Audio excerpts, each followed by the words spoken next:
Hi friends, இன்றைக்கி நம்ம அடுத்து பார்க்க போகிறது 3வது சாதனையாளர் பி வரதராஜுலு நாயுடு. இவர் பார்த்திங்கன்னா 1887 டு 1957 பிறந்திருப்பார்.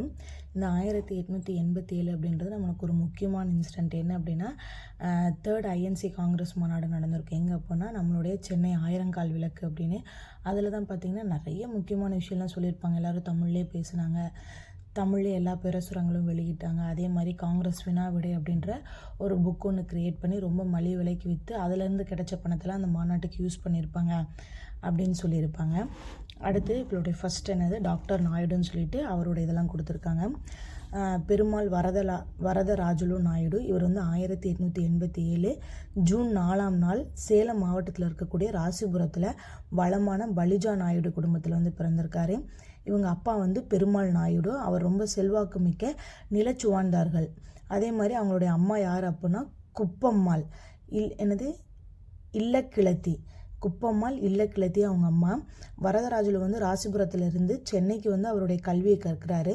சித்த வைத்தியிலும் ஆயுர்வேதத்திலும் புலமை பெற்று மருத்துவ தொழில் செய்து பெரும் புகழ் பெற்றதால் மக்கள் அவரை டாக்டர் வரதராஜுலு நாயுடு என்று மரியாதையுடன் அழைத்தனர். இவங்க அப்பா அம்மா 2 பேருமே என்னென்னா, முதல்ல அவங்க அப்பா இறந்துருவாங்கன்னு நினைக்கிறேன். அடுத்து அவங்க அம்மா 2 பேருமே இவருக்கு கொஞ்சம் இது இருக்கையிலே இறந்துருவார், வயசு இருக்கையிலே இறந்துருவாங்க. கரெக்டாக எனக்கு அந்த வயசு மட்டும் தெரியல. டாக்டர் வரதராஜுலு நாயுடு என்று மரியாதையுடன் அழைத்தனர். அடுத்து பார்த்தோம் அப்படின்னா, இவர் ஒரு முற்போக்கு சிந்தனையாளர் அப்படின்னு சொல்கிறாங்க. வரதராஜுலு பள்ளி பருவத்தில் இருந்தே முற்போக்கு சிந்தனையாளர், செயலாற்றல் உடையவர். இவர் உயர்நிலை பள்ளி மாணவராக இருந்தபோதே வங்காளத்தில் தோன்றிய வந்தே மாதரம் போராட்டம் புயல் இவரை தாக்கியது. எதனால் இப்படி சொல்கிறாங்கன்னா, ஒரு நிமிஷம்,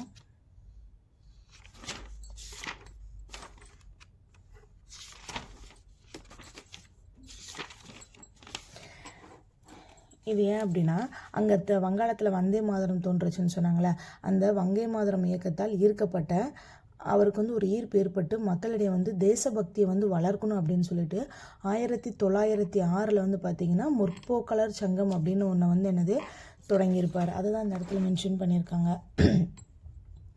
பார்த்திங்கன்னா வ.உ.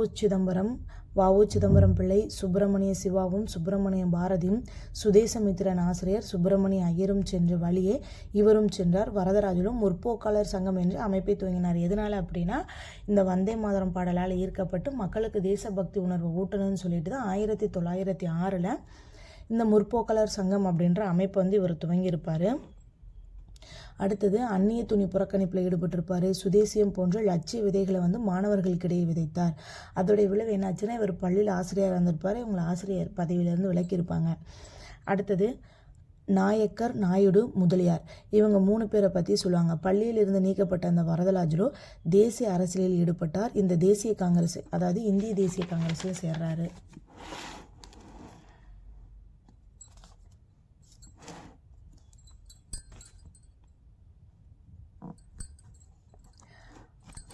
அடுத்தது மருத்துவ தொழிலை துறந்தார். எப்போ அப்படின்னா 1917 என்ன பண்ணியிருப்பாருன்னா ஐஎன்சியில் சேர்ந்திருப்பார். அவருடைய மருத்துவ தொழிலாம் அதனால் விட்டுருப்பார். அதே 1917 இன்னொரு விஷயம் என்ன அப்படின்னா, தென்னிந்திய ரயில்வே தொழிலாளர் சங்கம் அமைக்கிறதுக்கு இவர் பணியாற்றியிருப்பார். அந்த சங்கம் அமைக்க ஒரு உறுதுணையாக இருந்திருப்பார். அடுத்து பாரதியாரின் தேசபக்தி பாடல்கள், அவருடைய பாரதியாரோட பாடலெல்லாம் கேட்டு அவருடைய மனதை பறிக்கொடுத்து வரதராஜுலு என்ன பண்ணியிருப்பார்னா, பாரதியார்கிட்ட போய் ஆசி பெற்றுட்டு வந்திருப்பார். பறிக்கொடுத்த வரதராஜுலு பாண்டிச்சேரி சென்று பாரதியை சந்தித்து அவரது ஆசி பெற்று திரும்பினார். அடுத்தது அன்னிபெசன்ட் அம்மையாரின் சுயாட்சி இயக்க நடவடிக்கைகளில் பங்கேற்றார். அடுத்தது தமிழ்நாடு காங்கிரஸில் தன்னை இணைத்து கொண்டு தனக்கென ஒரு தனி இடத்தை அவர் என்ன பண்ணினா கிரியேட் பண்ணியிருப்பார். எப்படி வட இந்தியாவில் பால் லால், பாலகங்காதர திலகர், விபின் சந்திரபால், லாலா லஜபதி ராய்ன்னு நம்ம சொல்கிறோமோ, அதே மாதிரி நம்ம தமிழ்நாட்டில் பார்த்திங்கன்னா நாயக்கர், நாயுடு, முதலியார் அப்படின்னு சொல்லுவாங்க. நாயக்கர், நாயுடு, முதலியார் அப்படின்னா ஈவே ராமசுவாமி நாயக்கர், வரதராஜுலு நாயுடு, திருவி கல்யாண சுந்தர முதலியார். இவங்க 3 பேர்த்தையும் தான் என்ன சொல்கிறாங்கன்னா நாயக்கர், நாயுடு, முதலியார் அப்படின்றாங்க. அடுத்து தொழிலாளர் தோழரில் என்ன கொடுத்துருக்காங்கன்னா, வரதராஜுலு நாயுடு திருவிகாவை போன்றே தொழிலாளர் உரிமையிலும் நலனிலும் அக்கறை கொண்டவர். 1918 மதுரையில் நடந்த ஹார்வி தொழிற்சாலை தொழிலாளர் வேலை நிறுத்தத்தை ஆதரித்து ஊக்குவித்து எழுச்சி உரையாற்றியிருப்பார். எப்போ அப்படின்னா 1918. இதனால தான் இவர் முதல் என்னது சிறைக்கும் போயிருப்பார். இந்த ஹார்வி தொழிற்சாலையில் முக்கிய பங்காற்றினவர் தான் யார் அப்படின்னா ஜார்ஜ் ஜோசப் அவர்கள். நேற்று அவரை பற்றி பார்த்துருப்போம். யாரும் பார்க்கல அப்படின்னா அந்த வீடியோவை பாருங்கள். அடுத்தது பாமரருக்கும் புரியக்கூடிய எளிய இனிய காந்த கவர்ச்சியோடு ஆள்காட்டி விரலை உயர்த்தி பேசக்கூடிய நாவன்மை பெற்ற மக்கள் பேச்சாளர் வரதராஜலு மேடை பேச்சுக்கு முன்னாடி ஆவார்.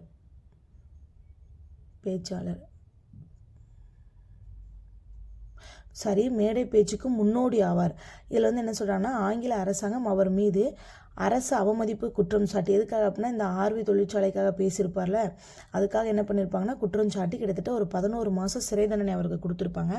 அதிலிருந்து அவருக்கு காப்பாற்றுறதுக்காக நாயுடு மீது தொடரப்பட்ட வழக்கில் அவருக்கு சார்பாக ராஜாஜி தான் வாதாடியிருப்பார். அப்போ ராஜாஜிக்கு யாரெல்லாம் கூட சேர்ந்து ஹெல்ப் பண்ணுறாங்கன்னா, சேலம் ஆதி நாராயண செட்டியார், மதுரை ஜார்ஜ் ஜோசப், ஆர்எஸ் வரதராஜலு ஆகியோர் ராஜாஜிக்கு உதவியாக இருந்தனர். நாயுடு குற்றமற்றவர் என்று தீர்ப்பளிக்கப்பட்டு விடுதலையானார். அடுத்து கருத்து சுதந்திரம்.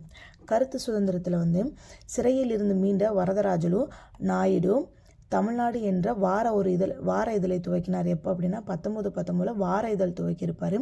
அந்த இதழில் அரசாங்கத்தையும் ஆளுநரையும் எதிர்த்து கட்டுரைகள் எழுதினார். சென்னையில் அப்போது ஆளுநராக இருந்த பென்ட்லாண்ட் பிரபு அவர் எப்படின்னா இந்தியர் சுயமாக சிந்திப்பதற்கோ அல்லது சுதந்திரமாக வாழ்வதற்கோ அருகதை அற்றவர்கள் என்ற கருத்துடையவர் அப்படின்ற ஒரு மனம் படைத்தவர். அதை தான் என்ன சொல்கிறாங்கன்னா சுகவாசி, ஊட்டி குழுமையில் வாழ்ந்தவர். அடுத்தது அந்த காலகட்டத்தில் அவரை எதிர்த்து எழுதக்கூடிய துணிவு வரதராஜலு நாயுடுக்கு மட்டுமே இருந்தது. நாயுடு தமிழ்நாடு இதழில் எழுதிய 2 கட்டுரைகள் அரசு அநாகரிகமானவை என்று குற்றம் சாட்டி மீண்டும் அவர் என்ன பண்ணியிருப்பாங்கன்னா ஒரு 9 மாதம் சிறையில் அடைச்சிருப்பாங்க. அந்த 2 புக்கு என்ன அப்படின்னா இந்தியா விடுதலை பெற ஆயுதம் மேந்த வேண்டும், இன்னொன்று சுதந்திர போராட்டம். இந்த 2 புக்கு எழுதியிருப்பார். இதுக்காக தான் அவர் திரும்ப 9 மாதம் சிறைக்கு போயிருப்பார். அடுத்தது எனினும் கருத்து சுதந்திரத்திற்காக எதையும் இழக்க தயாராக இருந்தார் அவர். 1923 பெரியகுளம் தாலுகா மாநாட்டில் தடை உத்தரவை மீறி பேசியதற்காக மீண்டும் 9 மாதம் என்ன ஆயிருப்பார் அப்படின்னா கடுங்காவல் தண்டனை பெற்றார். இது அவரது 3வது சிறைவாசம். அப்போ வரதராஜலு நாயுடு பார்க்கையில் 3 வாட்டி எதை மென்ஷன் பண்ணியிருப்பாங்கன்னா அவர் சிறைக்கு போனதை மென்ஷன் பண்ணியிருப்பாங்க. அதே ஜார்ஜ் ஜோசப்னு பார்த்தீங்கன்னா முக்கியமாக ஒரு 3 இடத்துல அவர் என்ன பண்ணியிருப்பார்னா பத்திரிகையில் ஆசிரியராக பணியாற்றியிருப்பார். அதை மென்ஷன் பண்ணியிருப்பாங்க. அடுத்தது அரிசன சேவை. அப்போது காந்தி அரிசன முன்னேற்றத்துக்காக அகில இந்திய அரிசன சேவா சங்கத்தை ஏற்படுத்தி அதற்காக நிதி சேமிப்பதற்காக இந்தியா முழுவதும் என்ன பண்ணியிருப்போம்னா சூறாவளி சுற்றுப்பயணம் மேற்கொண்டார். இந்த நிதிக்காக ஒவ்வொருவரும் சுய தியாகம் செய்ய வேண்டும் என்று வேண்டுகோள் விடுத்தார். அந்த டைமில் தான் தமிழ்நாட்டுக்கு வந்த காந்தி 1920 ஆகஸ்ட் மாதம் திருப்பூர் வந்தபோது வரதராஜலோட இல்லத்தில் தங்கியிருப்பார்.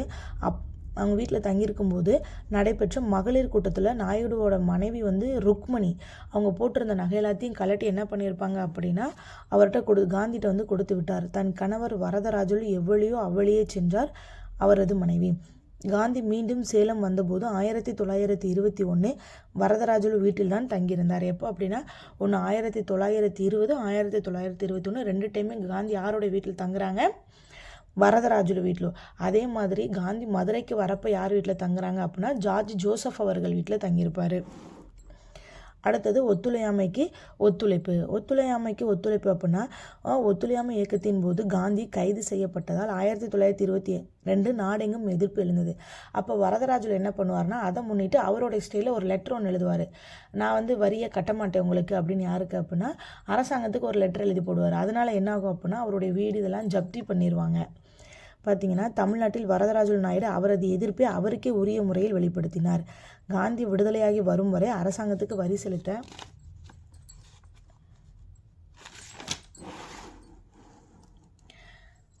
செலுத்த போவதில்லை என்று அரசாங்கத்துக்கு கடிதம் எழுதினார் நாயுடு. அதற்காக அவரது கார் ஏலத்தில் விடப்பட்டது. அவரது வீடு ஜப்தி செய்யப்பட்டது. தமிழ்நாடு நாயுடுவின் வீரன் கண்டு வியந்தது, வாழ்த்தியது. அடுத்தது சாதி வேற்றுமைக்கு எதிர்ப்பு அப்படின்னா VVS ஐயர் சேரமான் தேவியில் ஒரு தேசிய பள்ளியை நடத்தி வந்தார். அதன் நோக்கம் தமிழ்நாட்டு வீரர்களை நாட்டுப்பற்று மிக்க வீரர்களாக்க வேண்டும் என்பதே என்று அறிவித்தார் ஐயர். அப்போதுதான் தமிழ்நாடு காங்கிரஸ் கமிட்டியோட தலைவராக இருந்த பெரியார் EV ராமசுவாமி ஐயர்கிட்ட கேட்டுக்கொண்டதை ஏற்று அவர் என்ன பண்ணியிருப்பார், 10,000 ரூபா காங்கிரஸ் நிதியிலிருந்து கொடுத்துருப்பாரு. மேலும் ஆயிரக்கணக்கான ரூபாய் மக்களிடமிருந்து வசூலிக்கப்பட்டது.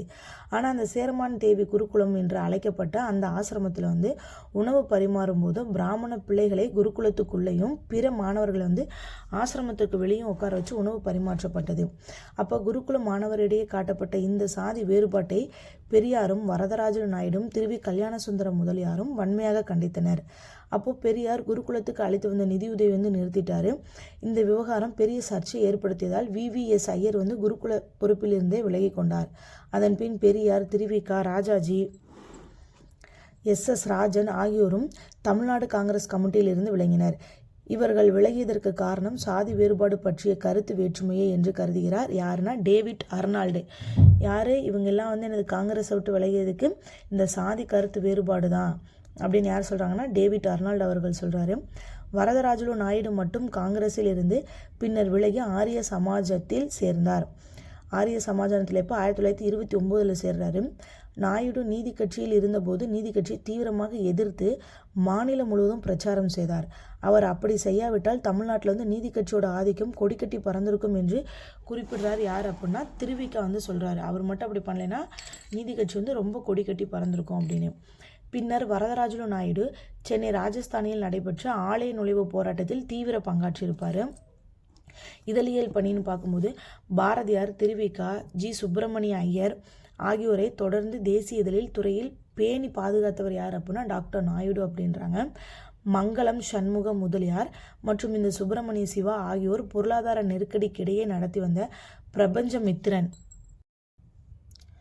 இதில் என்னென்னா மங்களம் சண்முகம் முதலியார் மற்றும் சுப்பிரமணிய சிவா ஆகியோர் பொருளாதார நெருக்கடிக்கிடையே நடத்தி வந்த பிரபஞ்சமித்திரன் அப்படின்ற இதில் 1916 வாங்கி அதோட ஆசிரியராக பொறுப்பேற்று அவர் இப்போ சிறைக்கு போகிற வரைக்கும் கிட்டத்தட்ட 19-18 2 வருஷம் அதை சிறப்பாக நடத்தி வந்தார்.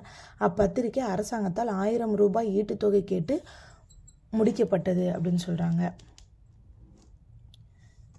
அடுத்தது இம்முயற்சியில் நாயுடுக்கு உறுதுணையாக இருந்தவர் பேனா மன்னர் TS சொக்கலிங்கம் ஆவர். வஉசியின் வார்த்தைகளில் கூற வேண்டுமாயின் காலஞ்சென்ற G. சுப்பிரமணிய ஐயரை போல டாக்டர் நாயுடுவும் பத்திரிகை உலகில் ஒரு தனி சுடராக விளங்கினார். அப்போ வரதராஜுலு நாயுடுவை பத்திரிகை உலகில் ஒரு தனி சுடராக விளங்கினார்னு யார் குறிப்பிடுறாங்க அப்படின்னா வஉசி அவர்கள் குறிப்பிடுறாரு. தேசிய ஆதார் சங்கங்களுடன் வெற்றிகரமாக ஒரு தேச பாஷை பத்திரிகை நடத்திய வீரர்களில் நாயுடுவை காலஞ்சென்ற G. சுப்பிரமணிய ஐயருக்கு இணையாக சொல்லலாம். ஆங்கில இதழ் ஒன்று துவங்க வேண்டும் என்று எண்ணிய நாயுடு 1932 பார்த்தீங்கன்னா இந்தியன் எக்ஸ்பிரஸ் அப்படின்ற ஒரு நாளேட்டை துவக்கியிருப்பார். அடுத்தது அடுத்த கால் நூற்றாண்டு காலத்தில் 1930 to 57 டாக்டர் வரதராஜுலு நாயுடு தமிழ்நாட்டு அரசியலில் தனித்தடம் பதித்தார். 1930 to 32 காந்தி நடத்திய உப்பு சத்தியாகிரகத்தையும் சட்ட மறுப்பு இயக்கத்தையும் துணிவுடன் எதிர்த்தார். யாருன்னா நாயுடு. எப்போனா 30 to 32 உப்பு சத்தியாகிரகத்தையும் சட்ட மறுப்பு இயக்கத்தையும் துணிவுடன் எதிர்த்தார் நாயுடு. இருப்பினும் அவரது அரசியல் செல்வாக்கு குறையவில்லை. இந்திய விடுதலை பெற்ற பின்னர் அவர் 1951 சென்னை சட்டமன்ற மேலவைக்கு சேலம் தொகுதியிலிருந்து காங்கிரஸ் வேட்பாளராக போட்டியின்றி தேர்ந்தெடுக்கப்பட்டார். என்ன சொல்கிறாரு அப்படின்னா நம்ம நாடு விடுதலை ஆனதுக்கப்புறம் 1951 நடந்த சட்டமன்ற மேலவைக்கு சேல தொகுதியிலிருந்து போட்டியே இல்லாமல் என்னதுன்னா தேர்ந்தெடுக்கப்பட்டிருக்காரு.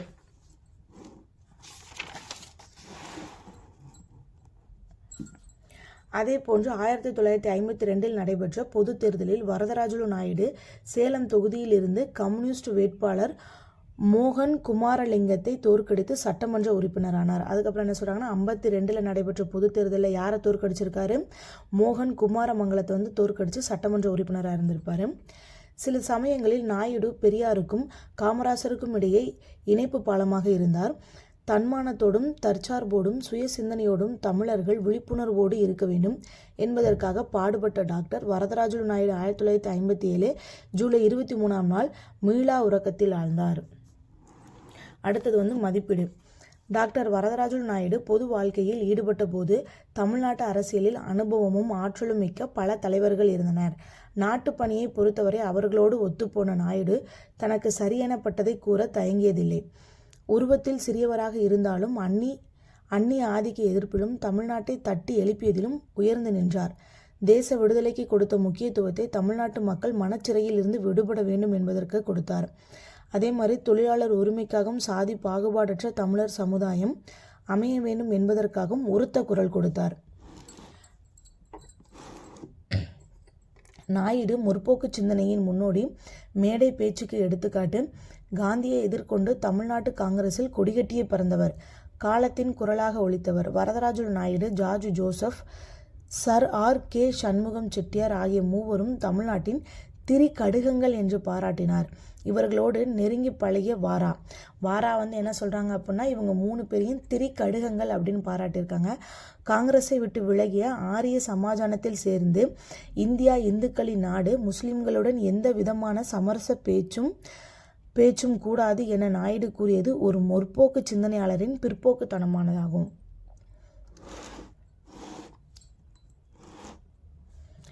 நாட்டுப்பற்று, மொழிப்பற்று, மக்கள் பற்று ஆகியவற்றை பற்றி கொண்டு தனக்கென ஒரு தனி இடத்தை போட்டு கொண்டவர் நாயுடு. நெருக்கடிகளை நகைச்சுவை உணர்வோடு எதிர்கொண்டவர். சுயமரியாதையும் சுய சிந்தனையும் இல்லாத வரட்டு தத்துவம் ஆணி வேரற்ற ஆலமரம் போன்றது. முதுகெலும்பு இல்லாதவன் மூட்டையை சுமக்க முற்படுவதை போன்றது என்பதே டாக்டர் வரதராஜு நாயுடு தமிழ்நாட்டு மக்களுக்கு விட்டு சென்ற செய்தியாகும். இத்தகைய தனிப்பெரும் தலைவரை பற்றி விரிவான வாழ்க்கை வரலாறு வேண்டும் என்று விரும்புகிறார். தேசிய சங்கநாதம் டாக்டர் பி. வரதராஜு நாயுடு பற்றி எழுதிய பெ. சு. மணி. இப்போ இதில் எக்ஸ்ட்ரா பாயிண்ட்னு பார்த்தோன்னா, இதை நம்ம ஏற்கனவே பார்த்தோம். 1906 முற்போக்காளர் சங்கம் அப்படின்னு ஒன்று தொடங்கியிருப்பார். அதே மாதிரி பார்த்திங்கன்னா 1924 சென்னை மாகாண தொழிலாளரோட 2வது மாநாடு இவருடைய தலைமையில் தான் கூடியிருக்கும். எப்போ 1924 என்ன மாநாடு? சென்னை மாகாண தொழிலாளர் மாநாடு இவருடைய தலைமையில் தொடங்கியிருக்கும். அதே மாதிரி பார்த்திங்கன்னா 1926 அகில இந்திய தொழிலாளர்களோட யூனியன் காங்கிரஸோட உறுப்பினராக தேர்ந்தெடுக்கப்பட்டிருப்பார். இதில் அகில இந்திய தொழிலாளர் யூனியன் காங்கிரஸின் உறுப்பினராக தேர்ந்தெடுக்கப்பட்டார். அதே மாதிரி 1930 பார்த்திங்கன்னா கூனூரில் நடைபெற்ற தொழிலாளர் மாநாட்டத்தில் நிலத்தை தேசியமயமாக்க வேண்டும் அப்படின்ற முழக்கத்தை முன்னெடுத்திருப்பார். எப்போ 1930 கூனூரில் என்ன பண்ணியிருப்பார்? நிலத்தை தேசியமயமாக்க வேண்டும் என்று முழக்கத்தை முன்னெடுத்தார். அடுத்தது 1934 வ.உ.சி.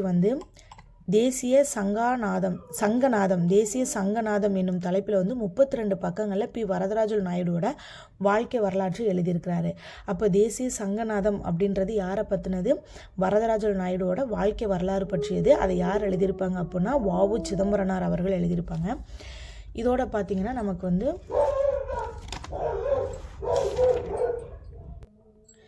இப்போ இதில் நம்ம ஃபஸ்ட்டு, அதாவது ராஜகோபாலாச்சாரி ஆட்சின்னு கொடுத்துருக்காங்களா, இதில் சாதனையாளர்னு குறிப்பிட்ட TSS Rajan, George Joseph, P. Varadaraju Naidu, இவங்க 3 பேரை பற்றியும் பார்த்துட்டோம். அடுத்து சாதனையாளர் யார் கொடுத்துருக்காங்க அப்படின்னு பார்த்தீங்கன்னா, ஒரு நிமிஷம்.